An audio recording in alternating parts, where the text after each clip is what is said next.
नमस्कार दोस्तों। ओमकार चौधरी शो में आपका स्वागत है। आज की बड़ी खबर जिस पर आज हम विवेचना करेंगे, समीक्षा करेंगे इसकी, वो है संजय राउत से रिलेटेड 8 प्लॉट जो मुंबई से सटे हुए अलीबाग में स्थित हैं, उनको प्रवर्तन निदेशालय ने ईडी ने जब्त कर लिया है। इसके अलावा मुंबई में भी दादर में इनका एक फ्लैट था, उसको भी जब्त कर लिया गया है। संजय राउत ने हालांकि अपने बयान में कहा है कि जी ये 2 रूम फ्लैट है, अटैच रसोई है, मेरा परिवार रहता है, उसको अटैच किया गया है, उसको सील किया गया है। वस्तु स्थिति ये है कि ये उस फ्लैट में नहीं रहते हैं जो हमारे सूत्र बता रहे हैं। इनका परिवार कहीं दूसरी जगह रहता है और वो आलीशान घर है जहां इनका परिवार रहता है।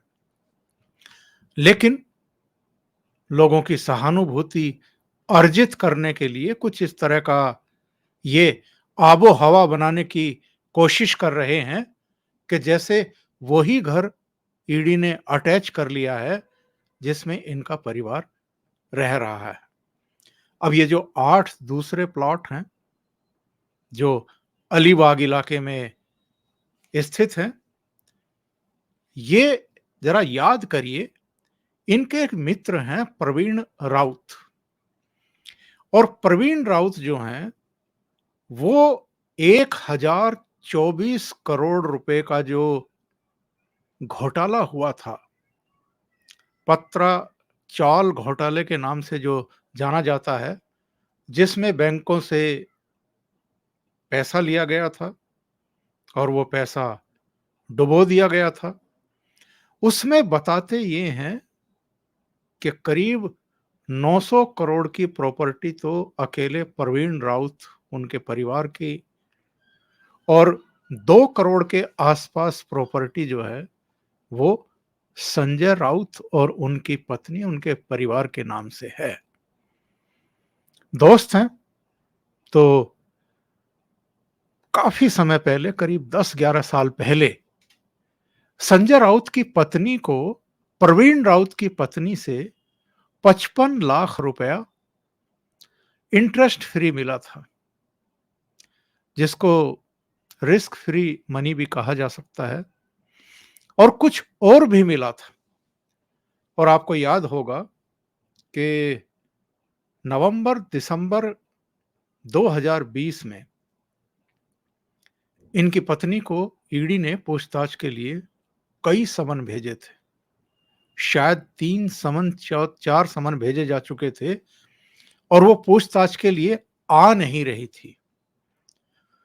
तो संजय राउत ने एक प्रेस कॉन्फ्रेंस की थी 28 दिसंबर 2020 को, शिवसेना भवन में ही की थी, और काफ़ी गाली-गलौज की भाषा में इन्होंने उस प्रेस कॉन्फ्रेंस में ईडी के अधिकारियों को देख लेने की धमकी तक दे दी थी। भारतीय जनता पार्टी पर गरजे थे, केंद्र सरकार पर, मोदी सरकार पर बरसे थे। यहां तक कह दिया था कि मुझसे पंगा मत लेना, मैं बहुत नंगा आदमी हूं। ये डायलॉग उन्होंने तभी 28 दिसंबर 2020 को ही मारा था। और तब लगा था कि शायद ये अपनी पत्नी को ईडी के सामने पूछताछ के लिए नहीं भेजेंगे। लेकिन 2 काम हुए थे। एक तो जनवरी के शुरू में ही इन्होंने अपनी पत्नी को भी भेजा पूछताछ के लिए, और वो जो 55 लाख रुपया 10-11 साल पहले लिया था, वो पता नहीं क्यों लिया था, और प्रवीण राउत ने इतनी दरियादिली क्यों दिखाई कि संजय राउत की पत्नी को इंटरेस्ट फ्री 55 लाख रुपया दे दिया। आजकल के ज़माने में कौन इतनी बड़ी रकम किसी को देता है, लेकिन दी गई। और कहा तो ये भी जाता है कि वो तो ऑन रिकॉर्ड था, इसलिए पकड़ में आ गया। बहुत सारा कैश भी लेन-देन हुआ होगा, जिसकी वजह से ये 8 प्लॉट खरीदे गए और दादर वाला ये फ्लैट भी खरीदा गया, जिसको जब्त किया गया है ईडी के द्वारा। अब ये कह रहे हैं कि साहब ये बदले की कार्रवाई है। बदले की कार्रवाई यूं कह कर के बता रहे हैं कि भारतीय जनता पार्टी से रिलेटेड कुछ लोगों ने मुझे धमकी दी थी कि अगर आपने उद्धव ठाकरे सरकार को गिराने में हमारी मदद नहीं की, तो तुम्हारा हश्र वैसा ही होगा जैसा लालू प्रसाद यादव का कर दिया गया था। यानी उनको जेल में सड़ा दिया गया, भेज दिया गया, उन पर तरह-तरह के मामले दर्ज कर दिए गए। ये डायलॉग किसी और के नहीं, संजय राउत के थे। इनकी 2 और प्रेस कॉन्फ्रेंस याद कर लेते हैं। लेकिन ये भी बताते चलें कि जिन भारतीय जनता पार्टी के नेताओं को ये ब्लेम कर रहे हैं कि उन्होंने मुझे धमकी दी थी, तो उनका नाम नहीं ले रहे हैं, आज तक भी उनका नाम नहीं लिया है। इसका मतलब ये है कि कोई भाजपा का नेता-वेता नहीं है, जिसने संजय राउत को कहा हो कि वो उद्धव ठाकरे सरकार को गिराने में उनकी मदद करें। ये सिर्फ फेस सेविंग के लिए और पेशबंदी के लिए है। 15 फरवरी को जब इन पर शिकंजा कसा गया था, इनकी 2 बेटियों की जो कंपनी है, उसमें जो साझेदार हैं, उनके यहाँ छापे पड़े थे, कुछ जब्तियाँ हुई थी। तब भी ये इसी तरीके से शक्ति प्रदर्शन करने के लिए शिवसेना भवन आए थे, प्रेस कॉन्फ्रेंस करने के लिए। और आप में से बहुत सारे लोगों को याद होगा, इनके दाएं और बाएं शिवसेना के काफी नेता बैठे हुए थे और प्रेस कॉन्फ्रेंस से पहले तो ये दावे करने की कोशिश की गई थी ऑफ द रिकॉर्ड के कई कद्दावर नेता और मंत्री इनकी प्रेस कॉन्फ्रेंस में मौजूद रहेंगे, क्योंकि इनकी बेटी की कंपनियों और उसके साझेदार के यहाँ छापे पड़े थे। तो ये इन्होंने कोशिश की थी संदेश और संकेत भेजने की कि पूरी सरकार जैसे इनके साथ है और एमवीए के घटक दल भी इनके साथ हैं। लेकिन ना कोई एनसीपी से पहुंचा, ना कोई कांग्रेस से पहुंचा और ना ही कोई शिवसेना से बड़ा चेहरा पहुंचा। एक मंत्री थे, मुंबई की मेयर थी और ये मुंबई की लेडी मेयर की मौजूदगी में ही काफी गाली गलौज की भाषा का इस्तेमाल कर रहे थे ईडी के अफसरों के लिए, भारतीय जनता पार्टी के लिए। और तब इन्होंने कहा था कि साहब देख लेंगे। लेकिन पूरी प्रेस कॉन्फ्रेंस में इतने परेशान थे ये, पसीने पूछते रहे प्रेस कॉन्फ्रेंस के दौरान भी। प्रेस कॉन्फ्रेंस खत्म कर दी, प्रेस कॉन्फ्रेंस भी नहीं थी, प्रेस सभा कह लीजिए। एक तरफा इनकी तरफ से बयानबाजी थी, किसी भी मीडिया के पर्सन को कोई सवाल पूछने का इन्होंने मौका नहीं दिया, इजाजत नहीं दी। जब खड़े हुए प्रेस कॉन्फ्रेंस करके, प्रेस सभा करके, तो कभी इधर देख रहे थे, कभी उधर देख रहे थे, बदहवासी की हालत में थे। शायद शिवसेना में कम से कम अपने उन निजी मसलों को लेकर के, जिन पर ईडी कार्रवाई कर रही थी, अकेले पड़ गए थे। एक तीसरी प्रेस कॉन्फ्रेंस 8 मार्च को, वही शिवसेना भवन। बैकग्राउंड में फिर से बाला साहब ठाकरे का चित्र बड़ा सा और उसके नीचे बैठ कर के, जैसे इनकी आदत है, ये मराठा मानुस, छत्रपति शिवाजी महाराज, बाला साहब ठाकरे का नाम हर प्रेस कॉन्फ्रेंस में लेते हैं और उनकी छत्र छाया में, उनकी आड़ में ये बचाव के रास्ते तलाश करने की कोशिश करते हैं। ये प्रेस में इस तरीके से बात करते हैं कि अगर संजय राउत पर कोई कार्रवाई हो रही है, अगर कोई आपराधिक, आर्थिक कार्रवाइयाँ हुई हैं, जाँच हुई है, तो जैसे वो पूरे महाराष्ट्र पर हमला है, जैसे वो छत्रपति शिवाजी महाराज पर हमला है, जैसे वो बाला साहब ठाकरे के परिवार पर हमला है, कुछ इस तरह का ये।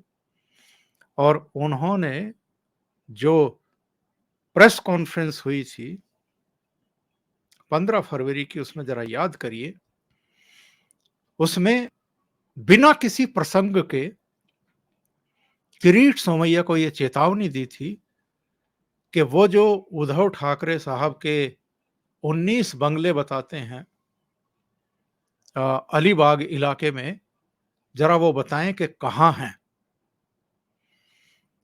बिना किसी प्रसंग के, शायद इसलिए। और ये तब राजनीतिक जो विश्लेषक हैं, जो समीक्षक हैं, उनका ये कहना था कि उद्धव ठाकरे को एक तरीके से उन्होंने संकेत दिया था कि आप पर भी इस तरह के आरोप हैं, ईडी और दूसरी एजेंसियां आपकी भी जांच पड़ताल कर रही हैं, आपको इस संकट के समय मेरा साथ देना चाहिए। लेकिन ना तो आदित्य ठाकरे की तरफ से आपने कोई बयान सुना होगा, ना चीफ मिनिस्टर की तरफ से स्पेसिफिकली संजय राउत के मामले को लेकर के। हाँ, जर्नली उन्होंने जरूर कहा है कि केंद्रीय एजेंसियों का दुरुपयोग किया जा रहा है, तमाम तरह के बयान दिए, लेकिन संजय राउत का स्पेसिफिकली उन्होंने कोई बयान नहीं दिया। और ये जो 8 मार्च की प्रेस कॉन्फ्रेंस थी, इसमें संजय राउत के हमले हो रहे थे ईडी के 4 अफसरों पर, और उन्होंने कहा था कि इनके खिलाफ एक्सटॉर्शन और दूसरे तमाम मामलों को आधार बना करके एफआईआर दर्ज की जा रही है मुंबई पुलिस के द्वारा। एफआईआर दर्ज हो गई, ठीक है। जो ये कार्रवाई सामने आई है, यानी दादर वाले फ्लैट को अटैच करने का, सीज करने का, और 8 प्लॉट को जब्त कर लेने का, इसके बाद जो उन्होंने प्रेस से बात की है आज, उसमें कहा कि चूंकि ईडी के 4 अफसरों के खिलाफ जो एसआईटी जांच की शुरू हुई है कल, इसलिए आज ये कार्रवाई बदले की भावना से की गई है। वस्तु स्थिति क्या है? सच्चाई यह है कि पिछले 1 साल से 1.5 साल से इन मामलों की ईडी जांच कर रही थी, और जितने भी दूसरे मामले हैं उनकी भी लगातार जांच कर रही है। और जैसे जैसे जांच आगे बढ़ती थी, पूछताछ के लिए समन जारी किए जाते थे, दस्तावेज मांगे जाते थे, सबूत मांगे जाते थे प्रॉपर्टीज के, वैसे वैसे इनको लगता था कि मामला फंसावड़े का बन रहा है, निकलने का कोई रास्ता है नहीं और दस्तावेज है नहीं। तब ये प्रेस कॉन्फ्रेंस करके, जब जब ईडी की तरफ से कोई कड़ी कार्रवाई होती थी, ये अपनी भड़ास निकालते थे। और आज भी उन्होंने उन्हीं को रिपीट किया है एक तरीके से। लेकिन बड़ा सवाल ये खड़ा हो रहा है कि जो जो इन्होंने कहा था कि हमारे पास भी भारतीय जनता पार्टी के बहुत सारे नेताओं की एक सूची है, करीब 125 नेताओं की सूची है, और हम ईडी को सौंपेंगे, उनके खिलाफ कार्रवाई करके दिखाए। वो सूची इन्होंने सौंपी कि नहीं सौंपी, किसी को पता नहीं चला। इन्होंने ये भी कहा था कि भारतीय जनता पार्टी के 3.5 नेता बहुत जल्दी सिंकचों के पीछे होंगे, जेल भेजे जाएंगे, उसी बैरक में या उस बैरक के बराबर में जाएंगे जहां अनिल देशमुख बंद किए गए हैं। भाजपा के वो 3.5 छोड़ दीजिए, आधा नेता भी अभी तक अंदर नहीं गया है। इन्होंने किरीट सोमैया, उनके बेटे को भी अंदर भेजने की धमकी दी थी, वो भी नहीं हो पाया। हाँ, नवाब मलिक, एक दूसरे मंत्री और डी कंपनी से जमीनों को खरीदने, औने-पौने दामों में खरीदने के आरोप में, मनी लॉन्ड्रिंग के आरोप में अंदर ज़रूर चले गए। और अब खुद संजय राउत के ऊपर मनी लॉन्ड्रिंग की ही कार्रवाई हुई है। 8 प्लॉट जब्त किए गए, 1 फ्लैट जब्त किया गया। याद करिए कुछ घटनाओं को, इनके कुछ बयानों को। ये कितना अहंकार में डूबे हुए थे, कितना शेखी-खोरी कर रहे थे, किस-किस तरह के बयान दे रहे थे। कंगना रनौत के बारे में इन्होंने कहा था कि हरामखोर लड़की है। इनके एक दूसरे नेता ने, प्रताप सरनाईक ने कहा था कि कंगना रनौत का जबड़ा तोड़ दिया जाएगा। मोहित कंबोज को भी इन्होंने धमकाया था। कंगना रनौत का बंगले का एक हिस्सा तुड़वा दिया था बीएमसी के एक बुलडोजर को भिजवा करके। मोहित कंबोज को भी नोटिस इश्यू किए गए थे कि आपने घर के भीतर कुछ ऐसे निर्माण किए हैं जिनकी परमिशन नहीं ली गई है। और तो छोड़िए, केंद्रीय मंत्री नारायण राणे के यहां भी नोटिस भिजवा दिया गया कि आपने अपने घर में, अपनी कोठी में कुछ अवैध निर्माण करा रखा है। नारायण राणे पूछते रहे कि कौन से अवैध निर्माण हैं, जरा बता दीजिए। नहीं बताया। इन्होंने ये भी खुलेआम कहा था कि किरीट सोमैया और उनके बेटे को जेल में डाला जाएगा। आज तक नहीं डाल पाए। देवेंद्र फडणवीस को खुली धमकी दी थी, पूर्व मुख्यमंत्री हैं। उनको कहा था कि अगर हमारे घर में ईडी को और दूसरी एजेंसियों को भेजोगे तो नागपुर भी नहीं जा पाओगे, अपने घर से बाहर नहीं निकल पाओगे। लेकिन बड़ बोले, संजय राउत की एक भी भविष्यवाणी सही साबित नहीं हुई है, फलीभूत नहीं हुई है। उसको ये जमीन पर नहीं उतार पाए हैं। इसके विपरीत ये खुद ईडी के शिकंजे में, मनी लॉन्ड्रिंग के मामले में बुरी तरीके से फंसते हुए दिखाई दे रहे हैं। आज की जो कार्रवाई है उससे पता चलता है कि शिवसेना के जो नेता हैं, एनसीपी के जो नेता हैं, वो गलत कारणों से न केवल चर्चा में हैं, बल्कि जो सेंट्रल एजेंसियां हैं उनका शिकंजा इन लोगों पर कसता जा रहा है। अभी के लिए इतना ही। बहुत बहुत धन्यवाद। अगर आपको ये चैनल और इसके कंटेंट पसंद आ रहे हैं तो लाइक करें, कमेंट करें, वीडियो को शेयर भी करें। अभी तक अगर आपने ये चैनल सब्सक्राइब नहीं किया है तो सब्सक्राइब कर लें और साथ में लगे बेल आइकॉन को दबा दें ताकि आगे आने वाले वीडियो और उनके नोटिफिकेशन आप तक पहुंचते रहें। बहुत बहुत धन्यवाद। नमस्कार।